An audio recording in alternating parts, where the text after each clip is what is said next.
Hello guys, yun nga, naisipan ko magluto nitong pansit dahil nakakita ko sa online ng may nagluluto ng pansit. So ito yung mga sangkap, yung repolyo.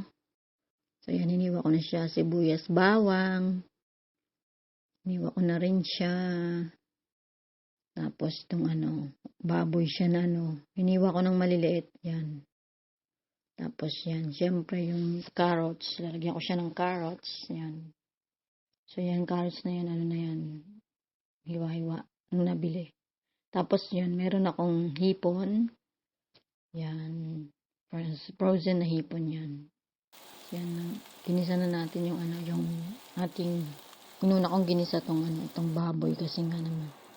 Matagal yan maluto. So, nilagyan ko na ng yung bawang sibuyas. Tapos, yan, ang nangyari.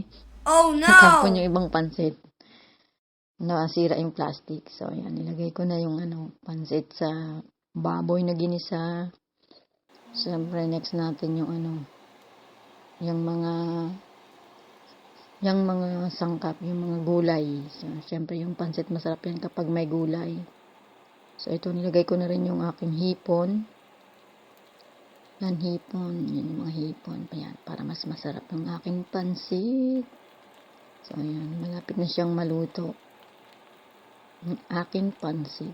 So, yung pansit na ginamit ko, parang Japanese pansit siya na yung kulay yellow na nabili ko sa Meijer. So, ayan. Siyempre, pagkatapos natin kumain ng pansit, kumain tayo ng Magnum. Raspberry flavor yan. Yan. First time ko nakakain yan kasi more on chocolate lang yung lang ako nakakain yung raspberry flavor na yan, Magnum.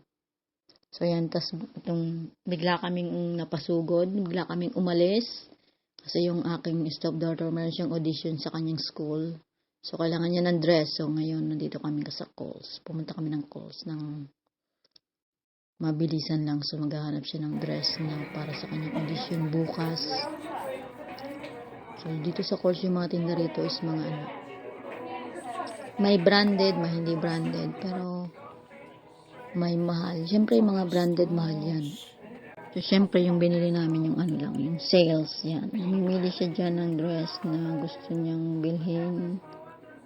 So, yan. Sinusukat niya yan, every dress. Yan, matagal yan matagal yan mamili ng mga dress kasi panay ang sukat niya. So, ayan. Habang nagsusukat sa ako naman ay nagtitingin-tingin ng mga paninda rito. So, makapag-gala-gala at makapagtingin-tingin habang nagsusukat siya. So, ito yung Kohl's. Yan. Marami silang sale dito. Kompleto sila dito. Meron silang mga jeans, mga dress, t-shirts, shorts. Tapos mga bag. Marami silang bag. So, ayan. Ayan yung napili niya, yung brown niya. So, ayan. Ayan yung mga tinda rito. So, ang daming sales. Yung mga damit na yan, pag may nakita kang color yellow na tag, ibig sabihin nakalagay clearance or sale. So, yan. Mura lang yan mabibili mo. So, yan. Siyempre, mahal yan. May tatak yan. Levi's. So, ayan yung mga paninda rito. So, nag-ikot-ikot ako kung ano pang mga tinda. So, nakakita ako ng mga yan. Yan yung mga jeans. Yan yung mga jeans. Puro mga mamahalin. Nasa siya. 2,000 mahigit. Yung isang jeans na yan. Yung tatak na yan. Kasi gusto ko sana to, kaya lang nakita ko yung price. Ang mahal niya. Ang maganda sana siya pang work. Ang ganda ng tela niya. Tapos gusto ko yung style. Kaso, 48. Mahigit mga nasa 2,000 mahigit. So, ito yung mga yan. Yung mga, feeling ko mga bago to. Mga usong mga damit ngayon. So, ayan. Dinidisplay nila yung mga usong damit ngayon. Yan yung mga yan, polyester. Tapos napunta ako rito sa mga bag section. Ang gaganda din ng mga bag nila. Siyempre, maganda rin yung price.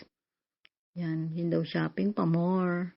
So, yan yung mga bag nila. Meron silang mga yan. Iba-ibang bag, pang office, pang yan, pang araw-araw lang. Tapos, pang gala-gala.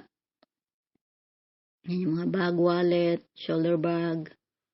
Tapos nakita ko tong Mickey Mouse. Yan, Mickey Mouse. Mga Mickey Mouse bag yan. Mga original yan, Mickey Mouse bag. Kung mahilig kayo kay Mickey Mouse, yan, bili kayo niyan. Tignan ko na, ayan, Lilo and Stitch. Yan, balik tayo sa pagbabag. Ayan na yung mga bag nila. Ang ganda ng mga bag dito. Nasa, siya, 50, 100, 70, mga ganun. Tapos napunta rin naman ako dito sa mga, accessories section. So, ayan. So, mga kwintas, mga hikaw, mga relo. Itong mga to, mga gold. Gold, tapos silver to gold. Ayan. Mga mamahal yung mga yan. So, yan. Yan yung mga tinda nila. Ayan. Silver, gold, mga tinda nila. Na, naka-display dito.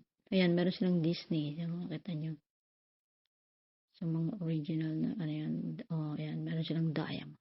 Wow, diamonds. Yan to. Siyempre gusto ko yung relo. Sabi ko, sunod, bibili ako niyan. Pagbalik ko. Regalo ko sarili ko. Siguro baka pag nag-birthday ako, bila ako ng relo para sa akin. Bet ko yung mga style ng relo nila. So, ayan. Hindi ko na masyadong tinignan yung price. Ito kwintas. Yan yung mga tinda rito sa Kohl's. So, ayan. Naka-sale siya. Pag may yellow tag, ibig sabihin naka-sale siya, naka-clearance. So, pwede ka nang bumili. Tapos ito naman, mga hikaw, yan. Mga abubot ba, mga accessories, yan. Mga hikaw-hikaw. Yan yung mga hikaw dito. So, ayan. Ang ganda ng mga hikaw niya, mga silver yan. Hindi ko alam kung gold yan o silver or... So, siyempre dito ako pumunta sa mga sale.